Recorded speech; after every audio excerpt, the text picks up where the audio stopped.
right. Good morning, good morning, good morning, good morning. How are we all doing this wonderful, wonderful Monday? Been chatting in the chat so I could just let the music play without any real distraction. So we're talking about ballot effects today. So, figured that Paper Planes by oh gosh, why am I spacing on the name? I just literally played this song. Yeah, by MIA. Paper Planes by MIA. There we go. I can speak, I swear. And then Paper Cut by Linkin Park off of Hybrid Theory. As you probably could guess, one of those is I listen to a lot more. So Ashton said that the song was her anthem in second grade. That made me feel a little older. Short writing assignment for week 11 should be back to you by the end of today. That should have been back to you by the end of early morning yesterday. But Rose has discovered that she can cry for multiple things now, not just hunger. Now she cries when she wants everything, which is not obviously understandable. She's a baby. The problem is that causes us to, lose time for other things. But yes, today, because I only have 3 papers left. By and large, everyone did really, really well on the papers. In general, y'all are doing very well on the papers. Don't stress anything too much. Just in general, don't stress grades too much for the semester, this class, too much. As I mentioned before, this is going to be, you guys have the option to be able to do a satisfactory, unsatisfactory. So long as you score above a C, you get a satisfactory. I can't explicitly say anything, right, because everything can only be theoretically, right, because of university rules and standards and blah, blah, blah, blah, blah. But theoretically, if I was a betting man, I would probably feel quite comfortable going to Las Vegas with my $80,000 of student debt and betting that no one in this class is going to score below a C by the end of the semester. I'd be pretty confident on that. I'd put it all on black. I don't know. You kind of guess it might be my thing. So yeah, so for a lot of the essays and things like that, you'll guys be getting a lot of hopefully more substantive comments, which is why I've been taking a little longer on these, because it just takes a little bit longer to actually write substantive comments given baby and everything. So I'm trying to prioritize giving you guys good feedback so that you guys can improve your writing, not just here but in the future, whether that's professional or future classes or what have you. So design of everyday ballots, talking about ballot effects, things like that.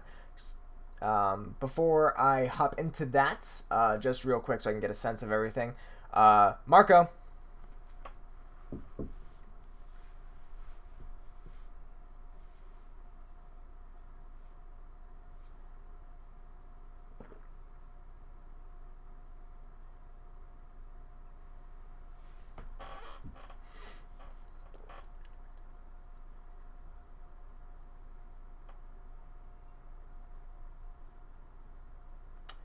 All right, about 25 seconds. This is seriously one of my favorite parts of online teaching now, the Marco Polo. All right, cool. So about 25 seconds, and I'm seeing up to about 30 to 35, depending on everything. All right, so that's okay. That's better than as it was. As I mentioned in the email, for those of you who watched the lecture from Friday and looking at the attendance, most of you at least saw what the gist was of it at least. I tried to do a playthrough on Saturday just to finish up the game, and there's technical difficulties really, really bad. So if anybody's interested in watching and all of us just kind of playing a game together, just to have a little bit of social interaction, it doesn't matter to me. I leave it up to you guys. But I'm thinking if anybody wants to actually go through the rest of the game that we started to play on Friday, we might be able to schedule something this weekend if you guys are interested. Last weekend we had technical issues because my upload speed was 1.5 megabytes, and it was atrocious. Pay for internet, that's not what you get. You shouldn't be getting those kind of speeds for upload. Fortunately, things seem to be working okay at the moment, so let's keep going on that. So again, I'm mulling over the idea. If y'all are interested, let me know. If you're not interested, that's also okay. I'm not going to take personal offense if you guys don't want to do that sort of thing. Again, it's more just my thought of social activity, interactivity is it's kind of nice to have that kind of normal bit. So just thought I would provide that option for that. No skin off my nose either way. So let me go over and let's do what we're doing today, which is the design of everyday ballots. I just started reading this book. Sorry, I had an email from the department, which is kind of like, I probably should look at those. The Design of Everyday Ballots. So I just started reading this book, very famous book actually, called The Design of Everyday Things, which if you guys haven't read it, if you have any interest in design, if you have any interest in making things that ultimately will be consumed by other people, whether that's a service, a function, whatever. Why isn't internet a utility? In most other industrialized democracies, yeah, it is. In France, it's a legal right. I don't know. I honestly don't. If anything, yeah, lots of people talk about like what they would like to see come out of a post-COVID-19 world, and obviously a lot of people, myself included, have a pretty long laundry list of things that they would like to see implemented. I think on a lot of people's list, especially students, working professionals, and other things like that, people who are fortunate enough to work in positions that allow them to be able to have this sort of distance opportunity, like internet, like stable internet, is near the top of that list. But the Design of Everyday Ballots. So there's a book called The Design of Everyday Things. Super important book, very influential book. They actually just came out with a remake of it around 2013, I want to say, is the edition I'm reading right now. And if you're ever interested in design in general, it's a super important book to read. And I'm spoofing the name of it. We're talking about the design of everyday ballots because we've known for decades.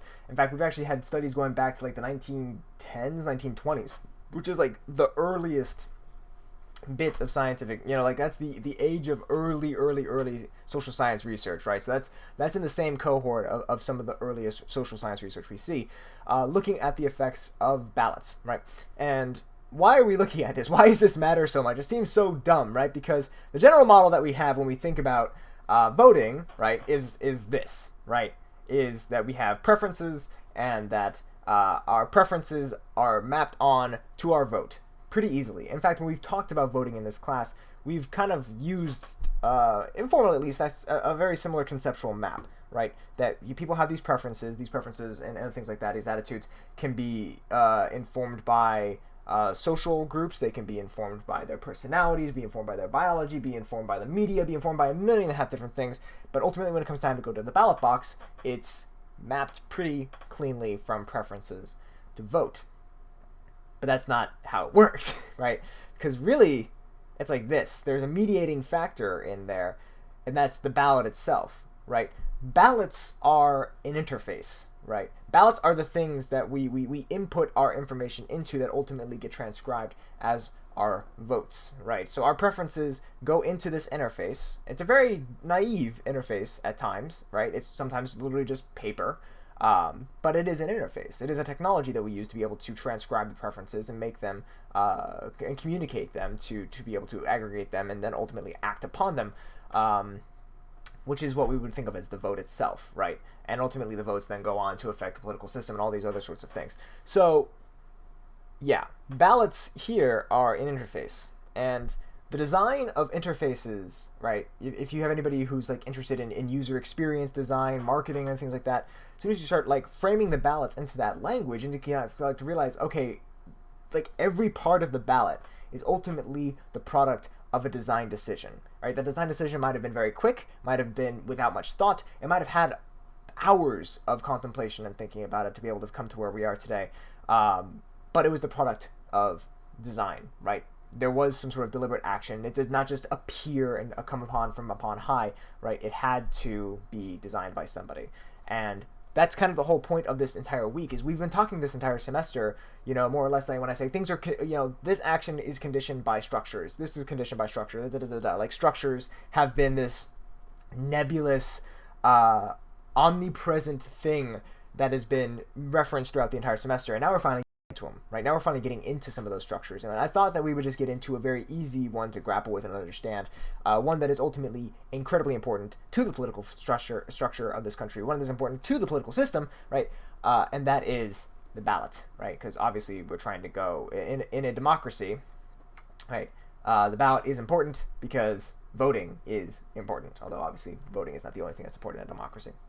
So, let me just pop out the chat to make sure that I can get this going, because again, part of the reason why we're doing this with a mixture of synchronous and asynchronous learning is to try to get some sort of interaction with you guys. So, we're going to try.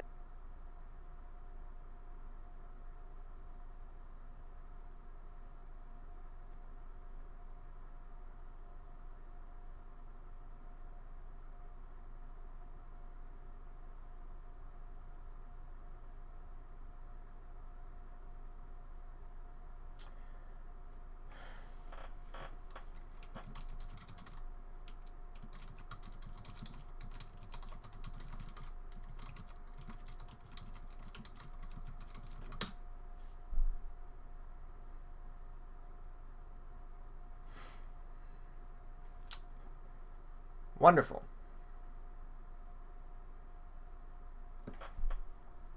Wonderful, wonderful, wonderful, wonderful, wonderful. All right, let's wait a minute to see.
I wanted to interact with us. Okay, excellent. Thank you, Haley. All right, excellent. Yeah. So the reason why we're doing the class like this. Good. Okay, I'm glad it didn't like trail off for like 5 minutes and y'all not and just have to repeat everything. That's nice. Okay, but it would also be nice if Google Slides were to want to present the thing I spent hours working on for this class.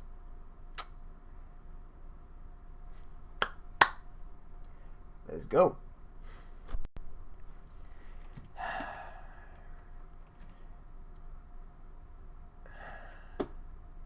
Your father smelled of elderberries.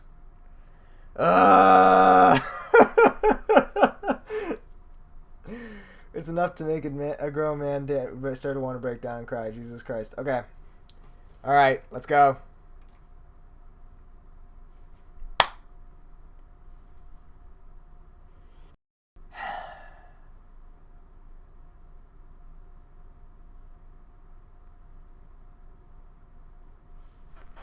Drink my coffee. Talk to you guys. Hope you guys are having a good time. At least hope you guys are having as good a time as possible. With Helm and everything like that. You know, hope you guys are being safe. That's really most importantly what I hope. There we go. Okay. Awesome. Yeah. Hope you guys are being safe. Hope you guys are having as good a time as any. So, point is, the reason we're having this synchronously, the reason that we are fighting valiantly through the innumerable. Ethan, sorry I'm late. Had a convo with your professor. Not working for me. Okay, good. That's, yeah, no, it took a little bit for it to work for everybody. That's, yeah, don't worry. It should start to kick back up for you, Ethan. So, yeah. So the reason we're muddling through, we're valiantly fighting my internet connection. Swear to God, Comcast. All right. The reason we're fighting this is because we want, part of what I love about this class, part of what I love about working with you guys is that you guys have really good insights. You have really good, and the interactions with you guys, I feel like really help everybody understand things better, right? So we're going to have this as the backdrop today. This wonderful document right here, as the name explicitly says, is the sample general election ballot from the election 2 years ago in Alachua County, right? This seems like it's very generic, right? This is, in fact, it pretty much is a very generic ballot. So we're going to use this as our backdrop, right? This is but everything on here, generic or otherwise, is the product of design, right? It was designed by something. It was designed by someone, rather. So we're going to talk about it, and you're going to see elements of this ballot highlighted, and that's going to be associated with some form of known empirically validated ballot effect. And basically, highlighted element, y'all are going to guess what it is, and then we're going to talk about it, and we're going to talk about the effect and what causes it and all those sorts of things, the effects of the effect. All right. So this should be, I wanted to start off with an easy one. So what's going on here? What ballot effect is the highlighting representing, or is the highlighting indicating? Awesome, glad it's working now for you, Ethan. Yeah, glad it is.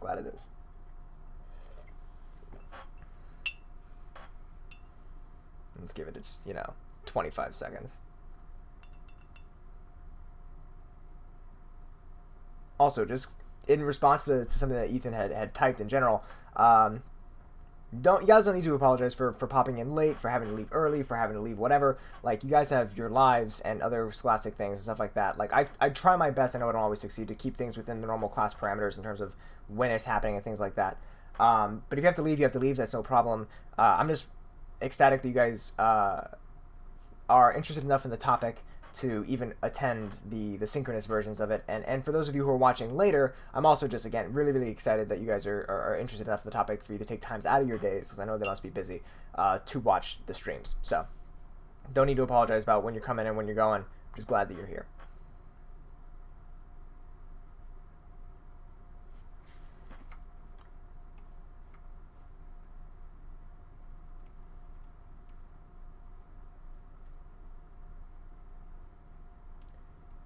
Name order draws your attention to the highlighted choices. All right, yeah. So Brendan, yeah, the highlights are my own things. Chandler's 100% right. It's name order.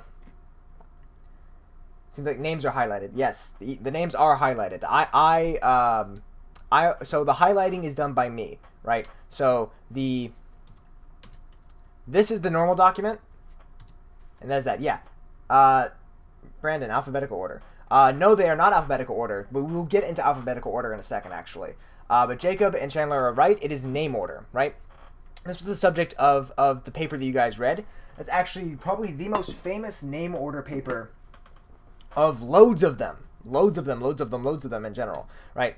Because the first order effect, the name order effect, right, is probably the most empirically well-known and validated, dealing with context clues for what's going on with a kick of ooh, oh man, I know that feel so much.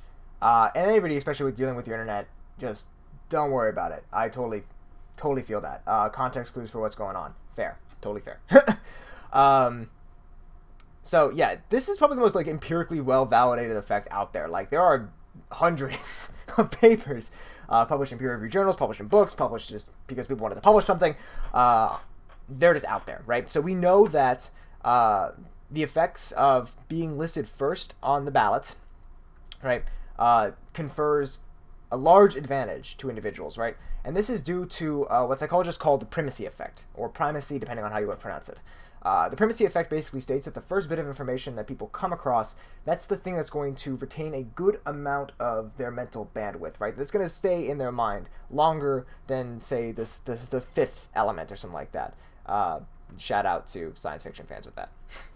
So that's kind of the idea, is that the things that come first are going to be the things that stick out strongest in people's minds on long lists.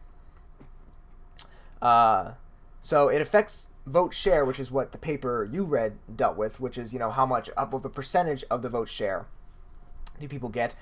We also know that this also affects probability of victory, because sometimes it could affect the idea that you have to test the two differently, because it makes sense, obviously vote share should affect probability of victory, but that may not always be the case based off of geographic sorting, based off of other things like that, based off of maybe it only happens in races that are blowouts versus races that are close. So, it's important to make sure that both of those things are true. And a lot of research has found that, yes, both of those things are true. It does affect the vote share as well as the probability of the person actually winning the election.